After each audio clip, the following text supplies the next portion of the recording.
It's the Trailer Island podcast, and as per every week, I'm joined by Steve and Matthew, and I'm Alex. And what I think this the sound at the start, yeah, I certainly was just thinking that works with this week's very fitting. film. That's right.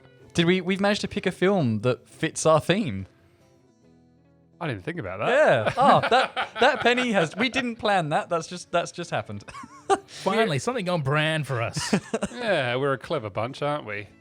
Yeah, cool. Hey, yes, we're the Trailer Island podcast where we compare films and their trailers. Did the film deliver what the trailer promised? And this week we've got we're going a little bit. How far are we going back? Technically 21 years. Oh, wow. Are you serious? Yeah, this came out in 2000. Oh, I'm feeling so old. I know. Oh my gosh.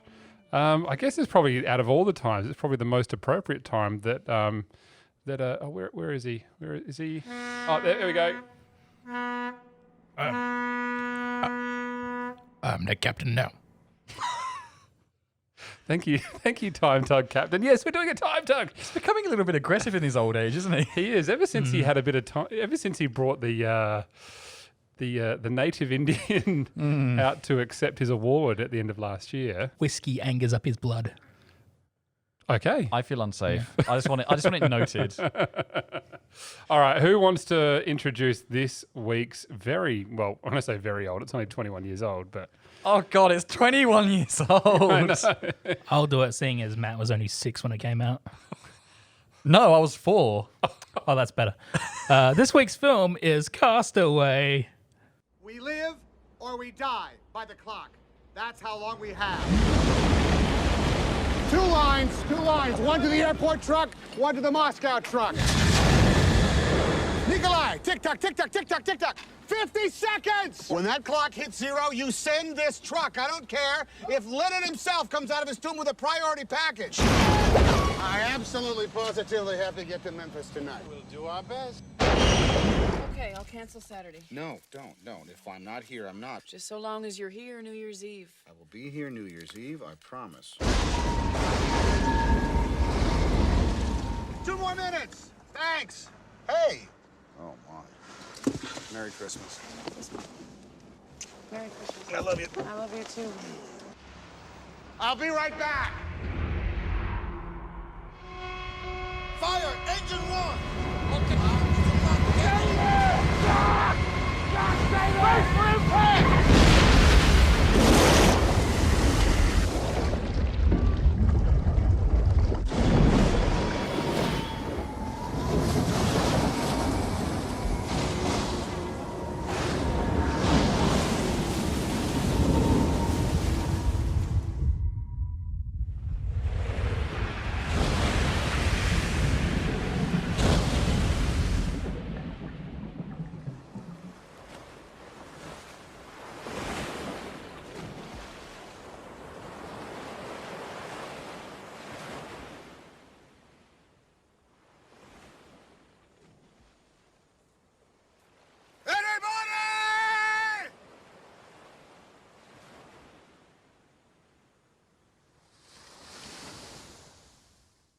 That is a very interesting trailer. What a misadvertisement.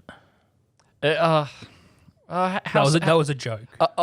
So I was a little. joke. I took you seriously, but I was confused by that. No, yeah. It's definitely a product of its generation, that trailer. But one thing I do notice is, unlike other trailers from the era, it doesn't have the voiceover. Yeah. It still does have text with stuff like "at the edge of the world," but there's no one actually saying that, which is quite refreshing. Yeah, I'm happy I didn't hear 90s voiceover guy. Maybe we should do a version with Matt doing the voice for it. And then it'd be heaps better. Yeah, starring Tom Hanks. Yeah, there you go. And a volleyball. And sand. So, yeah, Castaway. Yeah, it's Castaway. No music in the trailer. No music in the trailer. The trailer definitely, that first half, gives off quite a horror vibe. There was a lot of jump scares going on there, wasn't there? And the film very much... I mean, this is an old film. This is 21 years old, so I feel like we're a bit free on spoilers here.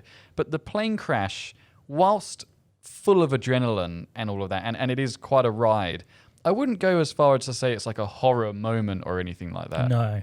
I mean, it would be horrifying, but yeah, but it's certainly not played out like a horror film in the in the film, is it? Because the trailer really gives you that idea that something foul is afoot.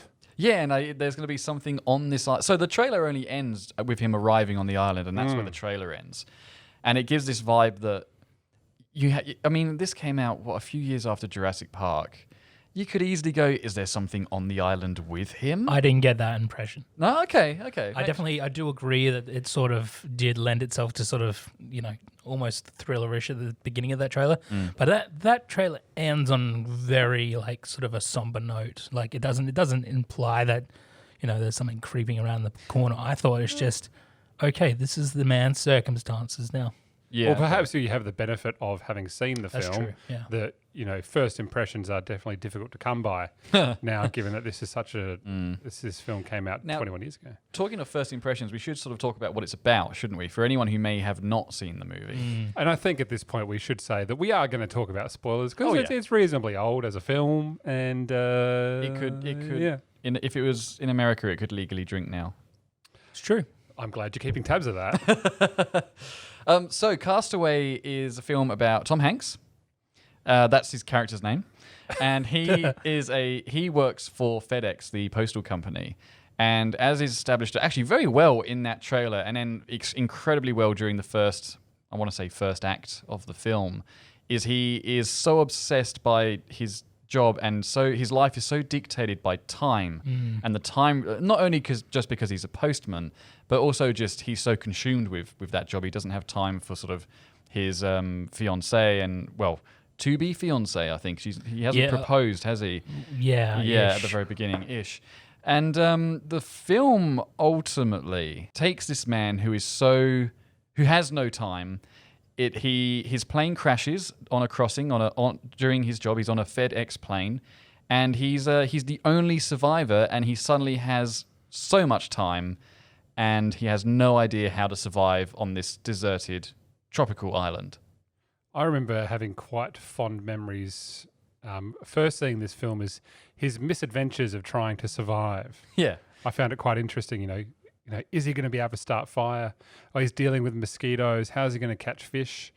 And looking at it now, I kind of wonder to the realistic survival that he does manage to achieve. yeah. he does. I don't know. He does end up thriving a little bit. To be fair, like he is there again. I'm going to say it just for a third and final time. We are going to talk about spoilers, but he is on the island, I think, for just over 4 years. Yeah. And when there's a bit of a time jump, and when he comes back, when we come back to him, and it's this whole 4 years later, he's almost Tarzan. But the film does address that he has been through some rough patches, even just mentally speaking, in terms of just his outlook on whether or not he's going to make it off the island. So I think it's fair to say that he's only scraping by. Perhaps it's not like he's in perfect health. Yeah. Well, doesn't he set a noose at the top of the he does, mountain? yeah. He does. Yeah. Yeah. No, It's a bit dark. I have a terrible confession to make. Oh no. When When we discussed that we were going to do Castaway, I am entirely relying on the film when I saw it about 10 years ago. Ooh. And I just didn't. This film just didn't really give me the motivation to want to watch it again. Oh, really? Recently. I find that very strange. And now you did mention this to me a couple of days ago, but this film is one that I find never gets old. Like you can watch this over. yeah. Well, I personally can watch this over and over again, and I never get sick of it. I think because Tom Hanks is so endearing in this role, he is very good. And obviously, when he has Wilson, his volleyball friend, who he talks to and personifies. In my defense, in probably the 10 years following its release, I probably saw it 5 or 6 times. I wasn't attacking you. I was just surprised that you weren't able to watch it again. But that's fine. That's okay. You clearly have fond memories of the Time is movie. limited on this island, and Yeah. perhaps I didn't want to really give myself, flashbacks to us when we got marooned here on this Yeah. island. Yeah. Those Yeah. poor people that didn't make it. Oh well. This film actually, I always get caught in a bit of a nostalgia trip whenever I watch this film, because this sort of represents this golden period in the 90s where Tom Hanks could do no wrong. Well, hold on. Tom Hanks has never done any wrong, and he never will. What on earth are you referring to? Cloud Atlas. But I'm also talking about. I'm not gonna. I'm talking about this stop. slate. Stop. I'm Cloud Atlas is a great movie. I'm talking about this slate starting from like 1990. Where you got Joe versus the Volcano, which is a great film. Watch that if you've. That is on daytime TV far too It's much a at the good moment. film. Then you've got like Sleepless in Seattle, Philadelphia, Forrest Gump, Apollo 13, Toy Story, That Thing You Do, Saving Private Ryan, and You've Got Mail, Toy Story 2, The Green Mile, and finishing off that decade with Castaway. And I feel like it's just a really nice bottle cap to an entire decade worth of excellent Tom Hanks films. I was really excited to actually talk about this film being one of my favorite films and being such a huge fan of Tom Hanks, but I think I might have to leave after your Cloud Atlas comment, and I apologize for getting worked up, but I am just absolutely astounded that you don't like that film. But then again, you don't like Mortal Engines, so your That's opinion really doesn't mean anything. That's true. And I really haven't watched Castaway in a good long while. Okay. And I was happy to sit down and reacquaint myself with this and pick up some stuff that I didn't realize the first time around. We talked about the trailer, how that didn't include any music. This film really doesn't include any music either. Until he gets off the island, there's music at the beginning, but once he's on that island, there is no soundtrack until he gets off again. That terrifies me. It does terrify me. It adds to the atmosphere. The sound design is actually, again, it's terrific sound design because you never notice it at any point. But if you were to sort of, hit play on this and just watch it, it sounds weird, but watch it with your eyes closed and just listen to it, I think you'd have quite a good experience just listening to the sounds they've created for this. Like when he's having the storms, when he's in the cave, when he knocks his tooth out, I think the sound design, when he's like revving up to, because he's got a bad tooth and he has to take it out, with what are they called? What do you call it? The blades. The ice skates. Ice yeah. skates, thank you. That have just washed up because some packages wash up onto his island and he makes stuff out of them because he's a Bear Grylls of his generation. But yeah, the sound design is just, there's no music, but you still feel that kind of tension. They've still created that feeling of tension. It's terrific. Yeah. I think there's a lot technically going on in this film that needs to be applauded. Obviously, his sound design is one of those, but I don't think I've ever seen so many one-shotters in a film before. Yeah, long takes in this. Yeah. Long take. But my favorite one is when the postal truck breaks down outside the Kremlin. And the camera doesn't stop, but it's doing all these intricate moves. There's all this blocking with multiple characters, and the whole scene is one take, and it's got so much energy to it that it's terrific. I love there's an element when he gets back on land, and he's talking to a gentleman about his thought process on the island, and that I think probably monologue is about 5 minutes long, and the camera just basically sort of does a semicircle around Tom Hanks's character. I think it's even a full revolution, but the entire time, and I understand why it happens so often in this film, is these one-shotters are really, really good at increasing that tension throughout the whole thing. Even when he gets off the island, there's always this what's Chuck gonna do now? Yeah. No, I get your point. It creates the sort of feeling that you're a bit more of a voyeur watching this man survive kind of thing. I think it's that, and also just a testament to Tom Hanks as well. If you put a camera in front of a good actor and a good script. And a good script, you're going to get something out of it. You mentioned it being a good script. Now, that's an interesting point because there's not a lot of dialogue in this. Like traditionally, you would associate scripting with dialogue. Yeah. In this case, a lot of it is actions and that are presented on screen in a way. And another character is introduced of sorts that allow him to have conversation, which sort of give you a gateway into his mind. Wilson is a very clever device that the volleyball is a very clever device to allow him to vocalize. That's right. And so what do you think about this story that makes it strong and watchable? Well, I think in context of the script, I think, we always know that exposition in script writing is a bad thing. You should inform the viewer either through character action. You should never have to explain. Like you say in Mortal Engines, Steve, when we have the flashback to a backstory, and then at the end she goes, "That's my sad story." It's like, yeah, you didn't need to say that though, did you? Because it's context. And I think this film, what I love is, yes, there's so little dialogue. It's almost all the information you get really is all through his actions and what you're looking at and the way the camera has framed something. And there's no voiceover going, and then on this day I felt sad because I tried to ride the raft out onto the... Like, you just see it happen almost in real time. It's what it kind of feels like. And I think to have an actor who can just look at just what would have been paragraphs of just block text in a script, but then also find his character arcs, his motivation, the high points, the low points. Obviously, he's working with the director as well, but I just think it's such a good script to allow it to be so open. I think it's brilliant. I do agree with you, but there are points when he gets back from the island where I was sitting there sort of last night watching and going, I think Helen Hunt and Tom Hanks are maybe talking a little too much here. There are some real feelings being vocalized, and you know, watching that, listening to that, I'm going, maybe this needs to be. But then on reflection, I go, I really, really don't mind the fact that Tom Hanks is saying that, you know, the one thing that kept him going on the island was Helen Hunt's character, but now he has to let her go. It's exposition, and it probably doesn't need to be there, but I still appreciate, you know, the performance going into that exposition. Sorry, actually. Oh, I was just thinking, do you think that is done that way because he spent so much time on the island? He's sort of got this disassociation with how to actually interact with people. Maybe. No, I would agree. And the best way of doing that is him by simply putting it out on the table. These are the things that I'm trying to say that I feel. No, I would absolutely agree with that. I would suggest that he's actually stating the things he's doing out loud because he got used to doing that on the island. Like, he wakes up going, what do I need to do today? I need to go and do this. And I can imagine him saying that out loud as a checklist kind of thing. Almost. Yeah, I'd agree with that. Yeah. I find that some of the most interesting parts of this film are probably when he gets back from the island.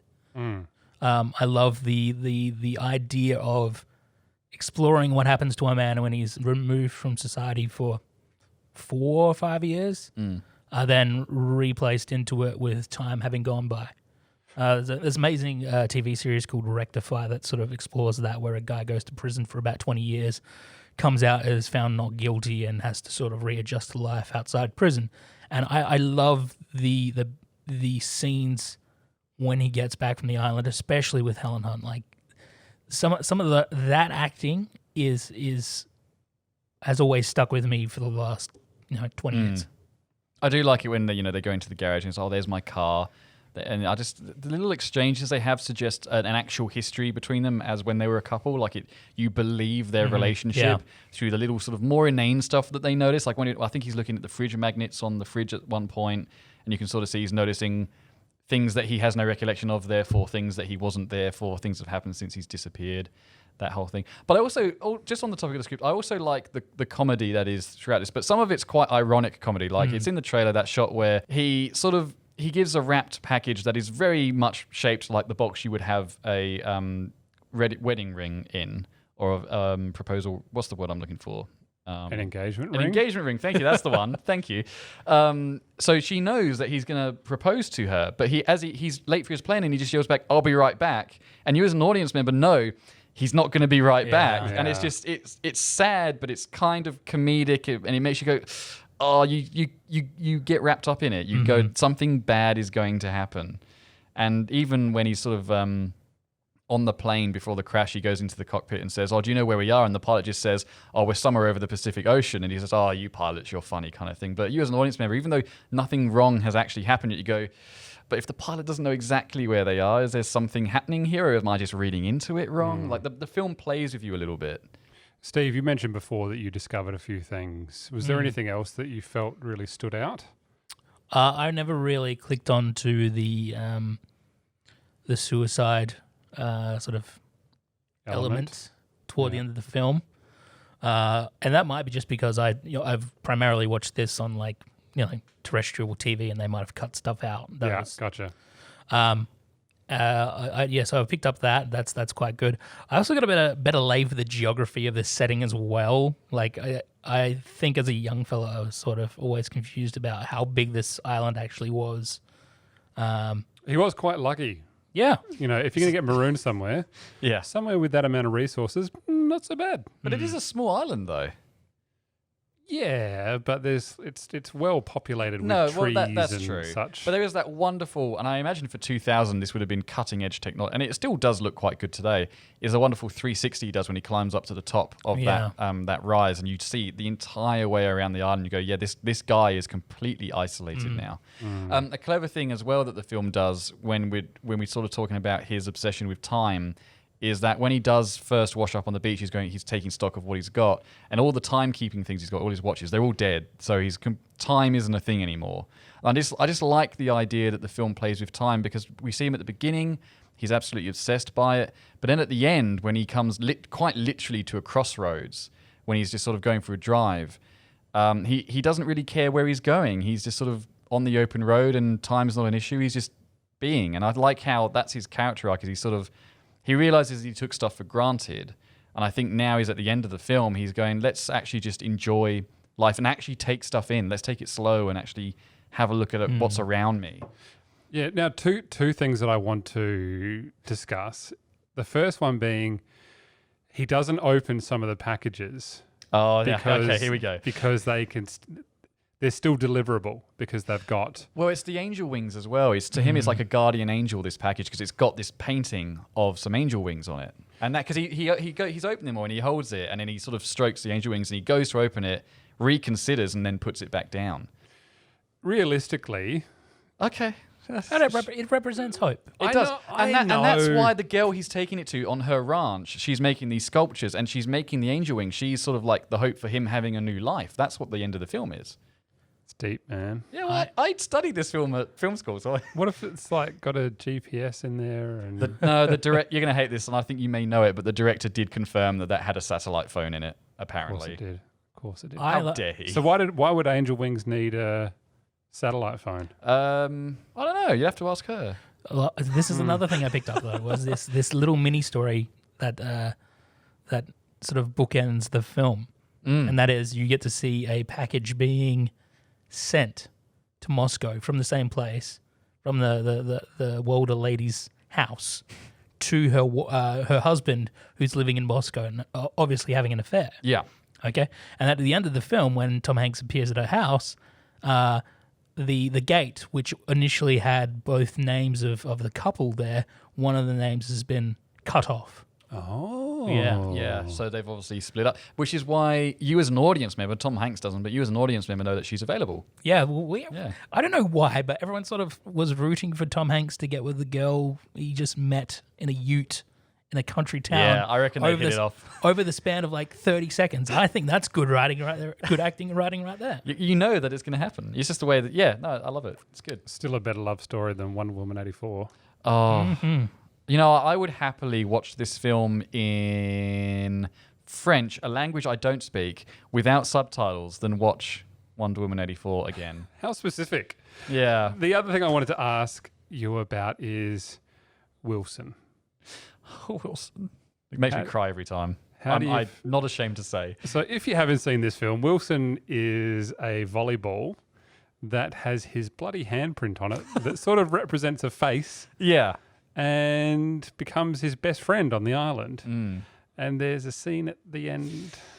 It's so heartbreaking. But it's also a metaphor. Go on. So, unfortunately, it is so sad. Tom Hanks has built this raft out of all of his sort of some trees and all the resources he's got available, and he's made a little perch for Wilson, which is actually quite sweet. And he goes into a storm. The storm pretty much destroys his raft it's almost useless. It's still keeping him afloat, but that's about it. And Wilson, Tom Hanks is asleep or unconscious, facing the other way. And the way it's framed is you see Wilson's little perch just go up and down a little bit because it's just swaying in the tide. And then it sort of goes down, you hear a little plop, and it comes back up, and Wilson's gone. So Wilson has fallen off the raft, but you know that, but Tom Hanks doesn't because he's asleep. And it takes him so long to wake up and realize that Wilson isn't there. I think there's actually a whale subplot. This whale kind of is looking after him once he's in the raft. The whale comes along and sprays water on him. Mm-hmm. The whale also comes along when the tanker's there to wake him up to call out to the tanker. Anyway, that's another thing.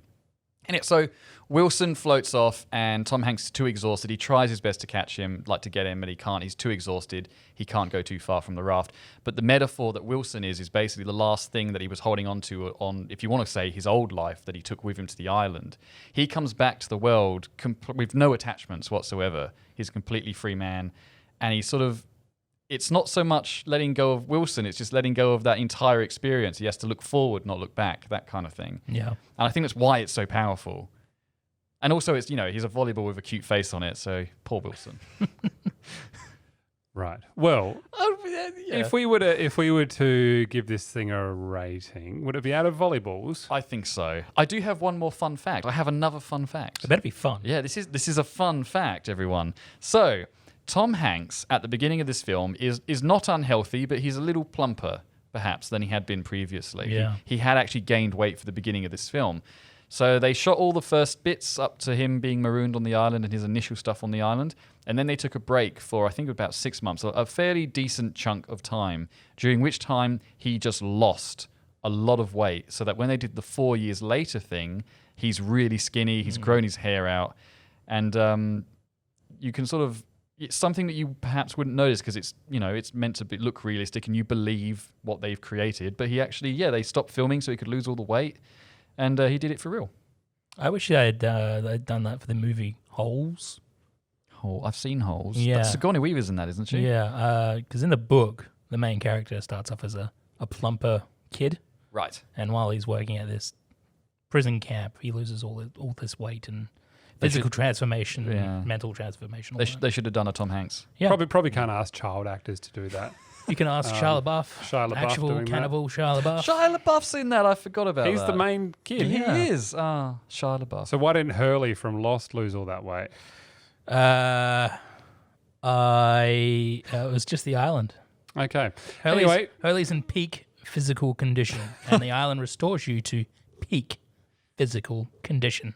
Okay. Well, we've been talking about Castaway, and so we, what do we do out of volleyballs? Yes, please. At Hurley's. Can we do bloated corpses this week? No. I feel No. like this is the 1 week where we can, because a bloated corpse does actually wash up onto the island. Lots of bloated corpses in our podcasts. Yeah. I should say, actually, talking of... that's a terrible segue. Oh, no. Anyway, I was talking to my parents the other day about doing Castaway, and my mum got very excited because she loves this movie. So I just wanted to do a little shout out. Say, hi, Mum. I'm glad you like Castaway. I thought you were going to go, speaking of bloated corpses, here's our website. No, that would have been better in hindsight. Anyway, no. Sorry about the segue there. You know, it is bloated. Our list of episodes, because there are so many now. Yeah. There are over 30 episodes because we're cool. Thank you for saving me. Yeah. Okay. Right. So we're actually doing out of bloated corpses this Hot week. damn. Hooray. I am not comfortable about that at all, but that's okay. That's okay. We're meant to be put outside of our comfort zones. Right. So who wants to go? I'll go first. Why not? Sure. I'm going to give this 4.5. Mm-hmm. Say it. 4.5 bloated corpses. Thank you. One is missing at the top of the torso. And it's just a really, really fantastic film all around. You know, I love the fact that there's no music in this until he leaves the island. I love Tom Hanks's performance. I love the 10, 15 minutes that Helen Hunt is in this movie. Yeah. I want Helen Hunt to be in more things even today. Yeah. Excellent cinematography. It's just one of my happy films, I think.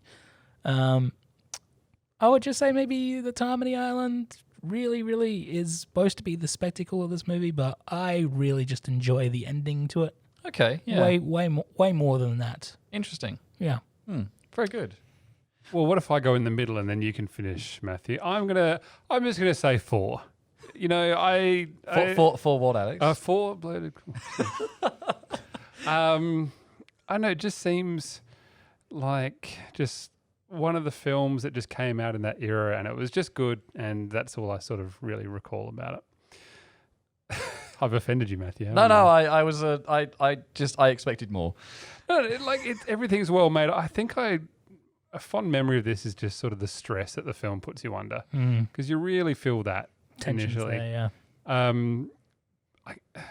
I don't think I ever felt at any point that he was not going to survive this either. Yeah, that's a fair point to make, I think. Like, I think we do really see the best of what happens. We never really see the worst of the experience. Like, yes, he Yeah. cuts his feet. Yes, he might kill himself at some point. What I would Which I suggest, guess is pretty bad. well, I mean, what I would suggest is it's very similar to the Martian, which is essentially Castaway in space, where you do go in knowing he's going to survive, but it's the fun comes from how he survives. Yeah, that's fair. Yeah.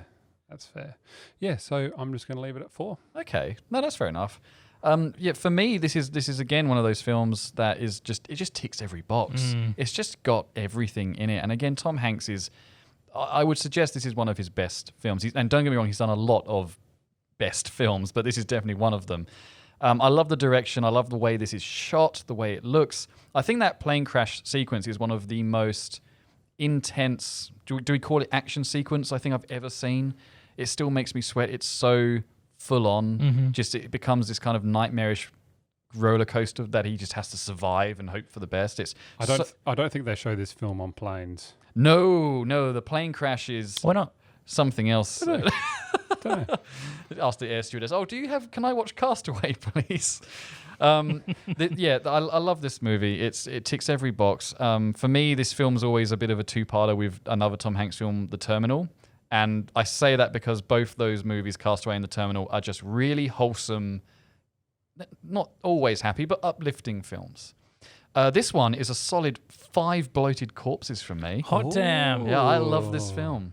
Very good. So that brings us to a grand total of, I believe, 13 and a half, if my Math is solid on that one, yeah. Thank Yeah. you very much. Unlike our bloated corpses, yes. Yes. Well, yes, indeed. They do not make a very solid raft, that's for sure. No, they don't. Yes. Or food source. That's not bad. That's a pretty good result, I think. We Yeah. thank the Time Tug Captain for bringing us back Castaway from 2000? 2000. I was Wow. 4 years old. The Millennium. Yeah. Maybe that's why the plane crashed. Y2K. Yeah, exactly. Ooh, I forgot about Y2K. That was a bust, wasn't it? Yeah. Not very exciting. Right, well, we've been the Trailer Island podcast, and it's also been just the Matthew Talks About Castaway episode. We hope you've enjoyed it. I can go. It's okay. See ya. Yeah, you hung around. Gosh, after claiming that you weren't going to hang around. Yes, I've been Alex. I've been joined by... Matthew. Tom Hanks. You can find us wherever you get your podcast. Visit trailerisland.com.au. Send us a message as well. Send us an email via contact@trailerisland.com.au or via the Facebook page. Whatever you want. If you've got a suggestion, please do. I've noticed recently that we've actually got quite a few 5-star reviews on Apple Podcasts. So if you haven't done that on that platform or any other, shoot us a review if you're enjoying us. And of course, tell your friends as well, because the more people who listen, the more suggestions we can get. We've got plenty of those coming up soon. So, anything else, guys? Yeah. Tell the Russian bots we need those views. Can I be here next week or am I? Permission granted. Okay, good. Okay, Yeah, I'll see you yeah. next week, everyone. We've been the Trailer Island podcast. We'll catch you next time, next Wednesday.